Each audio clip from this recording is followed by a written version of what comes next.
দর্শক, আজকের আলোচনা মুখমণ্ডলে মেছোতা নিয়ে, যাকে ইংরেজিতে বলে স্পট ইন দ্য ফেস। মেছোতা হলো এক ধরনের কালো দাগ, যেগুলো মুখমণ্ডলেই দেখা যায়, ফলে মুখমণ্ডল খুবই বিশ্রী দেখায়। বিভিন্ন কারণে এই রোগ হতে পারে।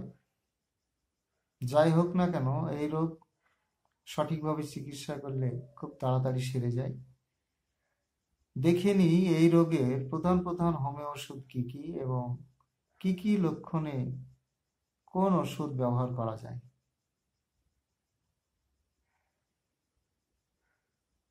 প্রথমত, অ্যাসিড ফস।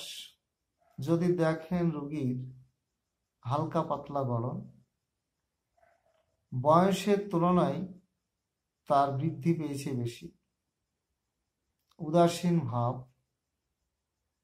অত্যাধিক শারীরিক ও মানসিক পরিশ্রম করে,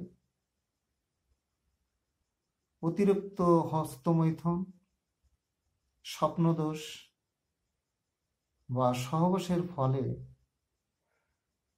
তার মুখমণ্ডলে কালো কালো দাগ দেখা দিয়েছে, সেক্ষেত্রে অ্যাসিড ফস 2x বা 3x শক্তি 2-3 ফোঁটা করে সামান্য জলসহ দিনে 3 থেকে 4 বার সেবনে কয়েকদিনের মধ্যেই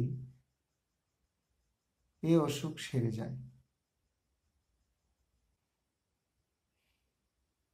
দ্বিতীয়ত যে ওষুধটার কথা বলবো সেটি হলো কলোফাইলাম থ্যালি। যদি দেখেন রোগীর হাতে এবং পায়ের আঙুলের ক্ষুদ্র ক্ষুদ্র গাঁটে বাত বেদনা এবং আড়ষ্ট ভাব, বাত বেদনা স্থানান্তরিত হয় অর্থাৎ পরিবর্তনশীল। যদি দেখেন মহিলাদের ঋতুস্রাবকালীন শূল বেদনা, তার সঙ্গে মুখমণ্ডলে যদি কালো কালো দাগ দেখা দেয় বা মেছোতা দেখা দেয়, সেক্ষেত্রে এই ওষুধ খুবই কার্যকারী। এই ওষুধের মাদার টিংচার 5 থেকে 10 ফোঁটা সামান্য জলসহ দিনে 3 বার সেবনে এই রোগ সেরে যায়।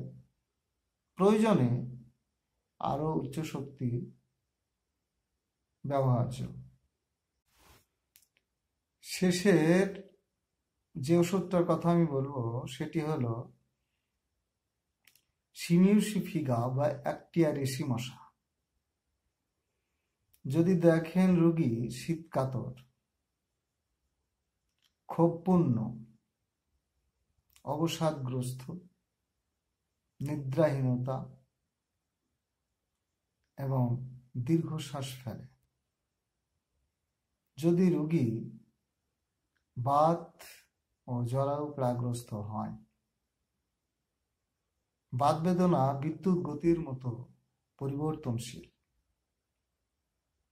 সেক্ষেত্রে সিমিউসিফিগা 3x বা 6 দিনে 3-4 মাত্রা কয়েকদিন সেবনের পর এই ওষুধের উচ্চ শক্তি ব্যবহার্য।